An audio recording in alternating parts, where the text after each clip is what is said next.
découvrirent au milieu une forme carrée. Ça ressemblait à une cheville, comme une prise faite de pierre. Après examination, il s'est avéré qu'il y avait comme deux petites niches avec lesquelles on pouvait le retirer. Sous cette prise, nous avons découvert un emplacement pour mettre un poteau d'une profondeur de 50 cm. En fait, une profondeur de 23 pouces et demi dans la roche. En fait, un trou carré avec une cheville par-dessus le scellant. Nous avons cette cheville en notre possession.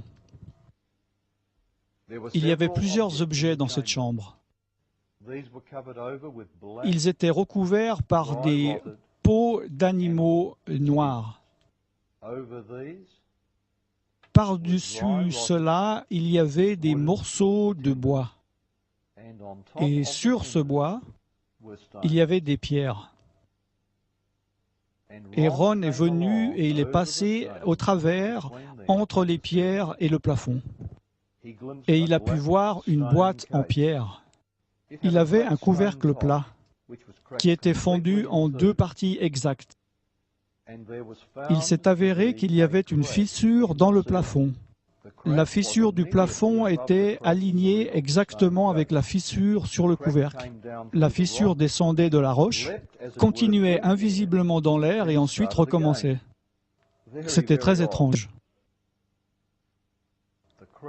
Cette fissure continuait sur 6 mètres dans le rocher.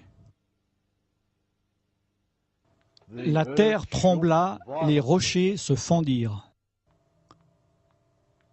Au moment de la mort de Jésus-Christ, les rochers se fendirent et le sang coula sortant de son côté, coula le long de ses jambes, le long de ses pieds, a coulé dans le trou du poteau et dans la fissure du rocher qui avait été ouverte pour le recevoir, et directement sur le couvercle de la boîte en pierre.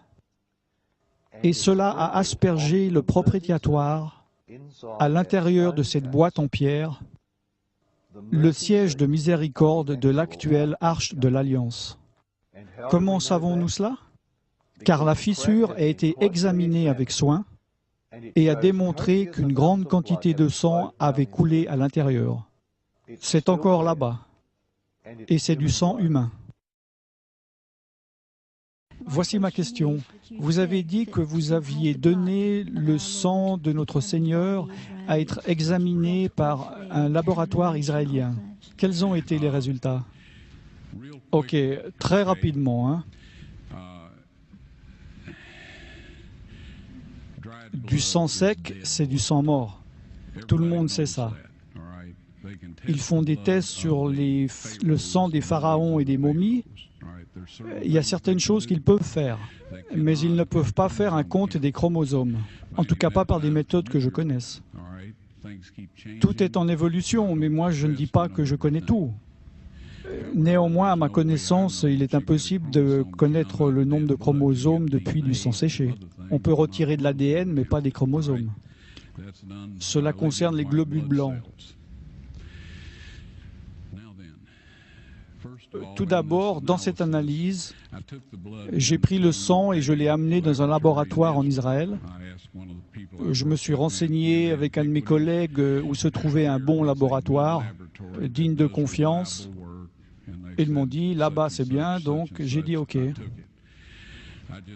J'ai dit, prenez ce sang, s'il vous plaît, et analysez-le, et dites-moi, qu'est-ce que vous pouvez m'en dire? Ils m'ont dit, on va le reconstituer, on va le mettre à température ambiante. Pendant 72 heures, on va le mettre dans une douce centrifugeuse. J'ai dit, super, ça c'est votre affaire, mais moi j'aimerais être là quand vous l'analyserez. Donc je suis revenu, ils l'ont analysé et ils m'ont dit, bon, c'est du sang humain, ça on peut le dire avec certitude. Ils ont fait les tests appropriés. Alors je leur ai dit, prenez un peu des cellules blanches pour une analyse et gardez-le à la température du corps pour 48 heures. Ils m'ont dit, ça ne sert à rien car le sang est mort. Je leur ai dit, est-ce que, s'il vous plaît, vous pouvez quand même le faire? Et ils ont dit, OK, on le fera. J'ai dit, je veux être là quand vous le retirez et que vous l'examinerez. Je suis revenu, ils l'ont sorti, ils l'ont examiné, ils l'ont mis sous microscope. Et un technicien en a appelé un autre. Ils ont appelé leur patron. Ils parlaient en hébreu ensemble. Ils m'ont regardé et m'ont dit, « Monsieur Wyatt, ce sang ne contient que 24 chromosomes. » Vous voyez, chacun d'entre nous en avons 46.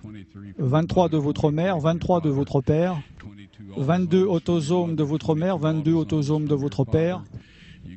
Vous avez un X de votre mère et vous pouvez avoir un X ou un Y de votre père. Ce sang avait 23 chromosomes du côté de sa mère, un chromosome Y seulement. Voyez-vous, un enfant ne pourrait pas se développer s'il n'avait pas les autosomes de sa mère. Donc toutes ces caractéristiques physiques avaient été déterminées du côté de sa mère, ses autosomes. Son côté mâle a été déterminé par ce Y qui est venu d'une source qui n'était pas d'un mâle humain. Ensuite, ils m'ont dit, ce sang est vivant. Et ils m'ont demandé, c'est le sang de qui?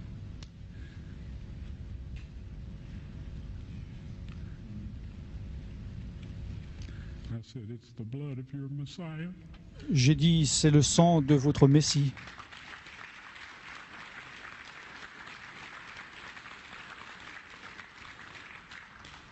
Et je peux vous dire que la vie de ces hommes a changé.